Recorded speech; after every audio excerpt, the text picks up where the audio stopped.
It's been 4 long years. But we finally got it. We're getting cheaper money again. Yay! Yesterday, finally, as I promised we'd talk about, the Federal Reserve cut the federal funds rate by 0.5 percentage points, lowering the target range to 4.75% from 5%. And 11 out of 12 Fed voters supported the decision. And this marks the first rate reduction since 2020, ending a cycle of rate hikes amid controlling inflation. Here's the crazy thing. Fed officials and people in the market project further cuts in November and December, each by at least 0.25 percentage points, but a lot of analysts think it's going to be another half point in December. And the cuts are intended to balance economic risk between inflation control and employment stability. So let's talk about inflation and economic outlook. Inflation has cooled significantly from its peak of 7% last year to 2.5% in July. And this reduction in inflation has allowed the Fed to shift its focus from containing inflation to maintaining economic strength. And the decision also reflects Fed Chair Jerome Powell's focus on preserving strength in the labor market, which is showing signs of softening. The unemployment rate has risen to 4.2%, up from 3.7% in January. And the Fed is expecting this to reach 4.4% by the end of the year. Now, the stock market went absolutely crazy yesterday following the announcement, with the Dow Jones hitting a new record high, and then the 10-year Treasury yield stood at 3.64%, slightly above a recent low, reflecting expectations of more rate cuts. This rate cut could provide immediate relief for consumers with credit card debt and small businesses with variable rate loans. And when it comes to mortgage rates and long-term borrowing costs, which had already been declining in anticipation of rate cuts, they're expected to continue decreasing. Now, later in this video, we'll talk about arguments for more rate cuts and arguments against rate cuts. But when it comes to the Fed's rationale, essentially the larger than expected rate cut signals that the Fed is concerned about preventing past rate increases from excessively weakening the labor market. And Powell emphasized that the Fed's policy adjustment is aimed at balancing risk to both employment and inflation targets. And the Fed is navigating concerns about a possible labor market freeze, with Jerome Powell suggesting the goal is to avoid turning a gentle cooling in labor demand into a deeper economic contraction. But there was a Fed governor who dissented, Michelle Bowman. She dissented from the decision, advocating for a smaller 0.25 percentage point cut. And some Fed officials had argued that the economy wasn't weak enough to justify a half-point cut, but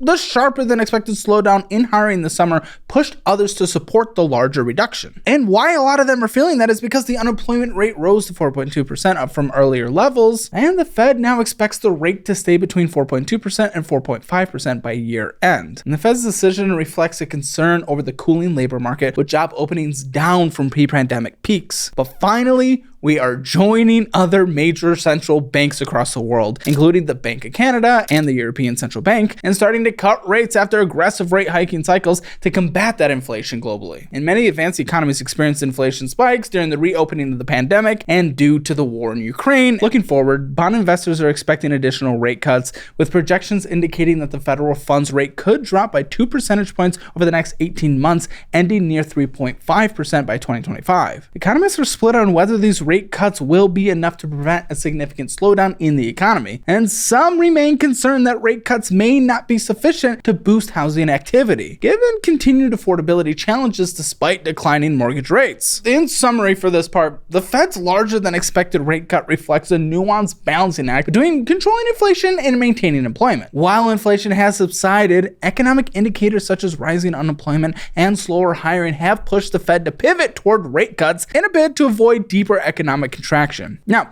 you might be asking yourself, how does this impact me? How does this impact my 401k? Again, the stock market reacted really positively yesterday, but what do we typically see historically when rates are cut for the first time after multiple years of no cuts? In the 14 interest rate cycles since 1929, the S&P 500 posted positive returns 12 times in the 12 months following the first rate cut. And the average return was 14.2% over the subsequent year, year. On the other side, negative outcomes occurred during the 2001 dot-com crash and the 2007 subprime mortgage crisis, where the S&P 500 fell by 13% and 17.6% after the first rate cuts. I honestly believe that you guys, everyone around me, everyone in our lives can really take control of their futures and change their entire financial life. And we've spent over a year putting together the tools you need to get there. Right now, our budgeting program and investing program are bundled at a 15% discount, plus you get a $100 cash reward gifted to you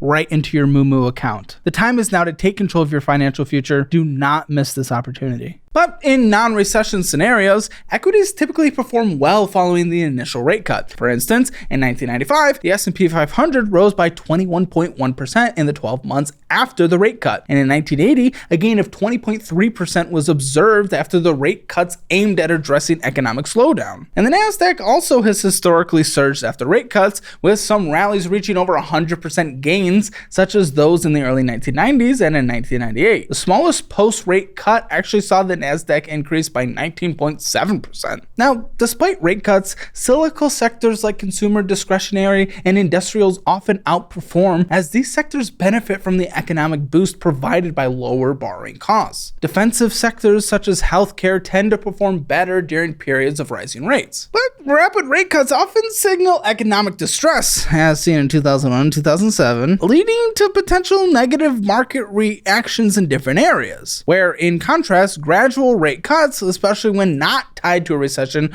are associated with strong equity market gains. Short-term volatility is pretty common immediately after rate cuts, but the longer-term trend usually favors stock market growth, provided a recession does not follow. So, what are the arguments for continued rate cuts? And I'm going to go off of what economists say who support further rate cuts here. And then I'll talk about the economists who are against rate cuts. So, in favor. After years of elevated interest rates, many argue that lowering rates could stimulate economic growth by making borrowers cheaper for businesses and consumers. This would encourage spending, investing, and business expansion, which could support broader economic recovery. Again, as we've already talked about, although inflation has cooled, the job market has begun to show signs of slowing. And advocates argue that reducing interest rates would help sustain the employment gains made in recent years. Lowering borrowing costs could allow businesses to avoid layoffs and maintain current employment levels. And then when it comes to housing, high interest rates have made it difficult for potential homeowners to afford mortgages,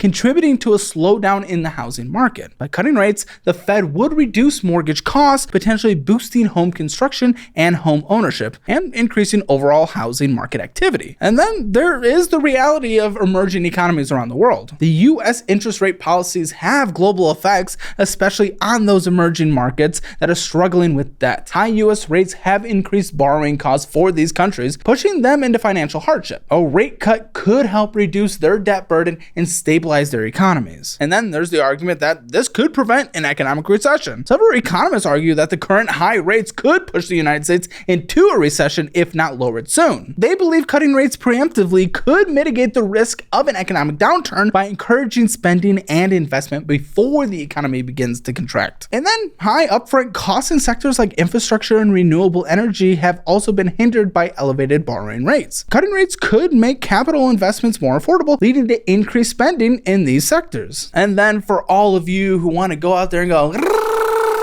consumer spending is still a major driver of the economy, and reducing interest rates would lower the cost of credit. Please don't go into credit card debt, but it makes it easier for consumers to continue purchasing goods and services. This would help sustain economic activity and avoid a sharp downturn in consumption. Please don't go into credit card debt, please. Again, there are arguments against rate cuts or further rate cuts, and let me again use the economist's point of view. And the economists that are against this say, despite recent declines in inflation, many believe inflationary pressures could resurface, particularly due to ongoing global supply chain issues and geopolitical tensions. And lowering rates too soon could lead to a rebound in inflation, undoing the progress made in controlling price increases. Some economists also argue that the full effects of the Fed rate hikes haven't fully played out in the economy yet. The Fed needs to maintain higher rates to ensure inflation is firmly under control, as cutting too soon could lead to premature easing and inflation inflationary flare-ups. And then there's looking at the market, because a sudden rate cut might signal to the markets that the Fed is overly concerned about the economy's strength. And this could reduce confidence in the central bank's ability to manage inflation and create volatility in financial markets. Keeping rates steady reassures investors that inflation remains the top priority. And again, as we've already talked about, while the job market has slowed, unemployment is still historically low and wages are rising faster than inflation right now. I know it hasn't caught up to pre-inflation times. You don't need to run to the comments right now, but where year-over-year inflation is at this exact moment, wages are above that. It just needs to continue this for a good while to catch up. But they say cutting rates might overheat the labor market, leading to wage pressures that could reignite inflation. As long as employment remains robust, there's no urgent need to cut rates. And then we already talked about emerging markets in the other argument, but on this side, they say emerging markets are already struggling with inflation and debt burdens. A cut in U.S. rates could lead to capital flight from these economies, exacerbating global economic instability. Keeping rates high in the United States helps maintain stability in global financial markets. So those are the arguments for